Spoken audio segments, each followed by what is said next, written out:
Indonesia, bangsa dan negara, rumah ideologi Pancasila. Bismillahirrahmanirrahim. Pemirsa tercinta yang dirahmati Allah Tuhan Yang Maha Esa, bersua kembali di kanal Hikmatologi, monolog sederhana sebagai upaya bersama-sama untuk kian melembut, cerdas, dewasakan hati nurani berdasar kitab suci agama kepercayaan yang kita yakini. Tentu saja Pancasila, nilai-nilainya tak sekedar dijunjung tinggi namun diterapkan dalam perilaku sehari-hari. Pemirsa, kita bisa mencoba untuk menyimak kembali alinea pertama dari pembukaan Undang-Undang Dasar Negara Republik Indonesia tahun 1945. Pembukaan ini insya Allah abadi karena bangsa Indonesia berupaya untuk tetap memegang teguh pada pembukaan atau preambul atau mukadimah ini. Bahwa sesungguhnya kemerdekaan itu adalah atau ialah hak segala bangsa. Dan oleh sebab itu maka penjajahan di atas dunia harus dihapuskan. Karena tidak sesuai dengan peri kemanusiaan dan peri keadilan. Singkat, padat, mampat tentu saja, sekaligus memiliki makna dalam dan sangat berarti. Pemirsa, kita dihadapkan pada hak-hak dasar, hak-hak asasi yang kita miliki sebelum lahir, pada saat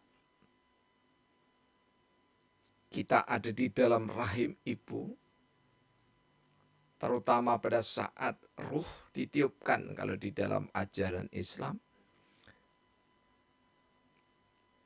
Bahkan sebelum itu, maka kandungan yang di dalamnya kita meyakini ada janin dan lazim memang ada janin, niscaya mendapatkan perlindungan.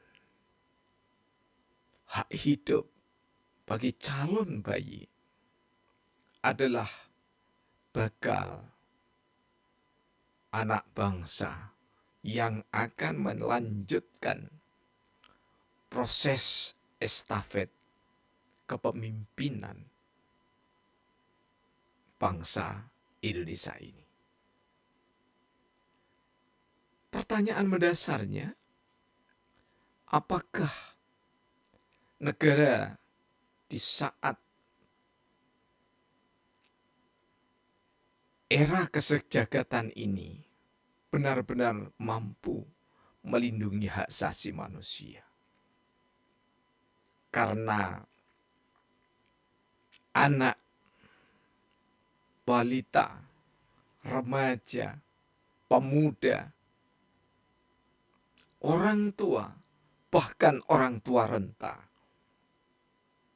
tidak pernah bisa melepaskan dari semesta yuda. Perang di alam semesta yang nyaris tak terukur dampaknya. Karena peperangan itu lebih pada dunia maya. Meskipun boleh jadi orang-orang tua tidak memakai piranti gadget, tidak memakai piranti gawe atau handphone.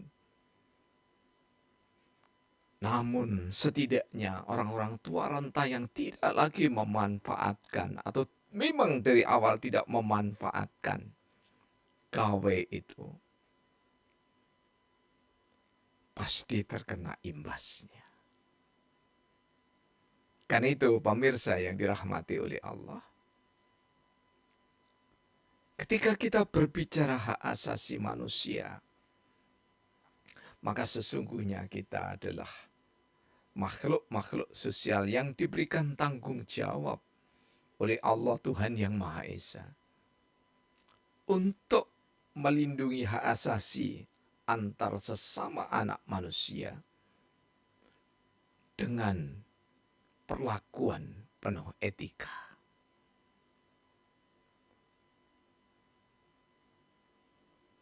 Saya melukiskan data semesta Yuda di dalam syair atau di dalam sabdana karya sastra berbasis data, yakni adalah sabdana yang ke-16.048. Semesta Yuda bagian ke-6. Semesta Yuda melibatkan anak, remaja, pemuda, orang tua. Semesta Yuda melibatkan pihak swasta dan aparatur negara. Semua terlibat perang yang terkadang tak terkira. Musuh menyusup atau berterus terang. Etika sirna. Musuh terkadang bersahabat lebih dahulu untuk menyerangnya. Era milenium ketiga, semua piranti tercanggih tersedia. Piranti sering disalahgunakan oleh anak manusia dunia. Kampung Celaket, Hadiningrat, Kota Malang, tanggal 4 Agustus tahun 2022.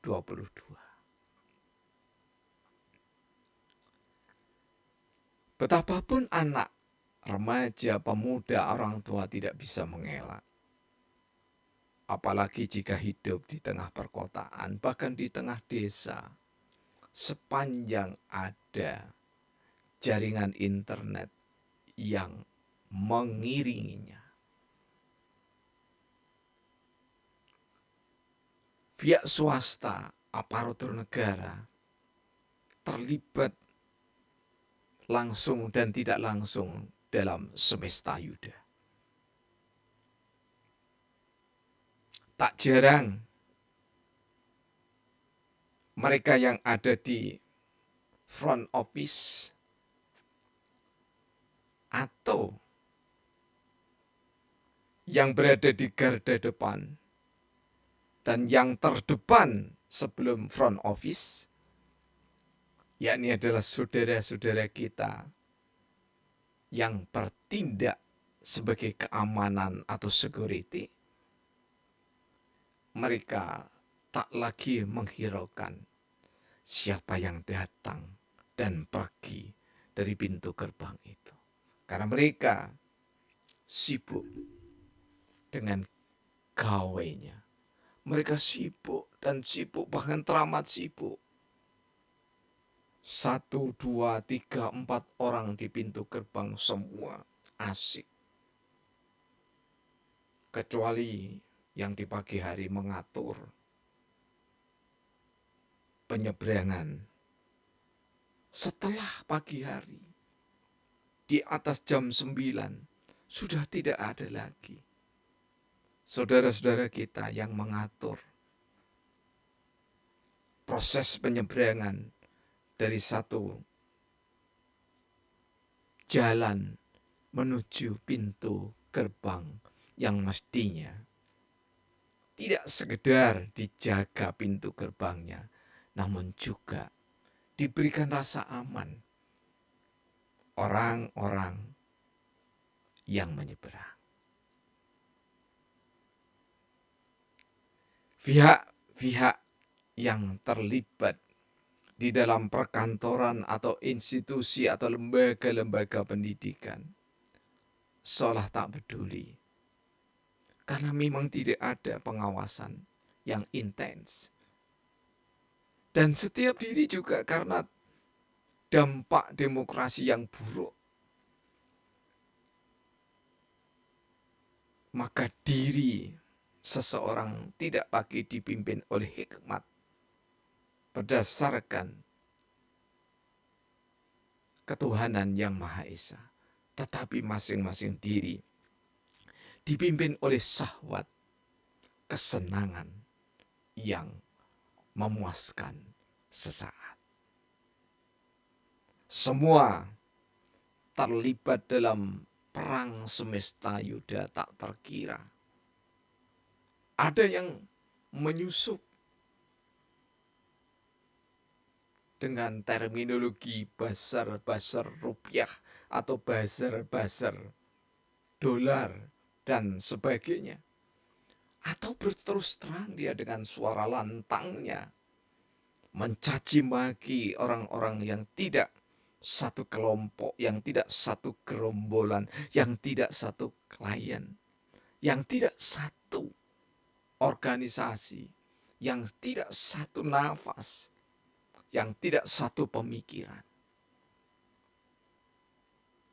Gelar-gelar doktor pun bertebaran di aneka sosial media. Gelarnya seolah-olah tak berguna, bahkan memang tidak berguna. Karena ketika berbicara, diksinya tidak diatur, tata kramanya sirna, etikanya tidak ada, dan tidak merasa bahwa yang dimaki-maki, yang dimusuhi itu adalah sesama anak bangsa. Terkadang musuh bersahabat terlebih dahulu untuk menyerangnya, karena memang mereka adalah saudara-saudara sebangsa kita. Karena itu tak salah ketika pemimpin besar revolusi, presiden pertama, proklamator bersama Muhammad Hatta, yakni adalah Soekarno, mengatakan, saya lebih ringan berjuang karena saya berhadapan dengan musuh dan musuhnya terlihat nyata. Namun kalian nanti lebih susah, lebih berat berjuang karena musuh kalian adalah saudara-saudara sebangsa. Dan Soekarno pun ditelikung oleh saudara-saudara sebangsanya.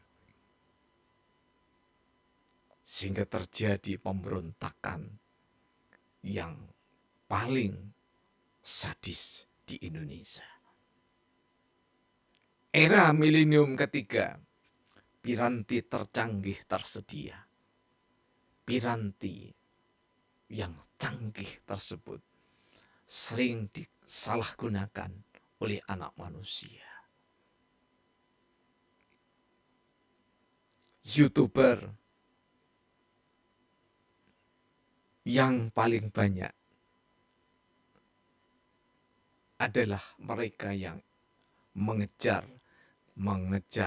dan mengejar syahwat harta benda. Pengguna YouTuber, atau lebih tepatnya pengguna YouTube, tidak semuanya YouTuber. Karena sebagian kecil di antaranya berupaya untuk ikut serta berpartisipasi membina anak bangsa. Salah satunya lewat agama, lewat Pancasila. Karena itu pemirsa yang dirahmati oleh Allah, kita berterima kasih pada manajemen YouTube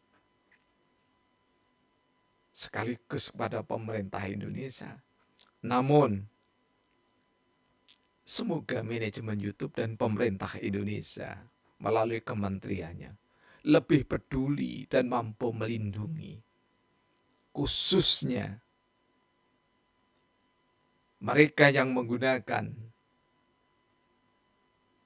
piranti YouTube untuk membina bangsa, membina generasi muda utamanya, agar kelanjutannya lebih bisa aman, damai, dan tidak dirasuki atau direcoi oleh hackers atau proxyer. Semoga sekelumit pembicaraan kita ada manfaatnya. Alhamdulillahirabbil alamin.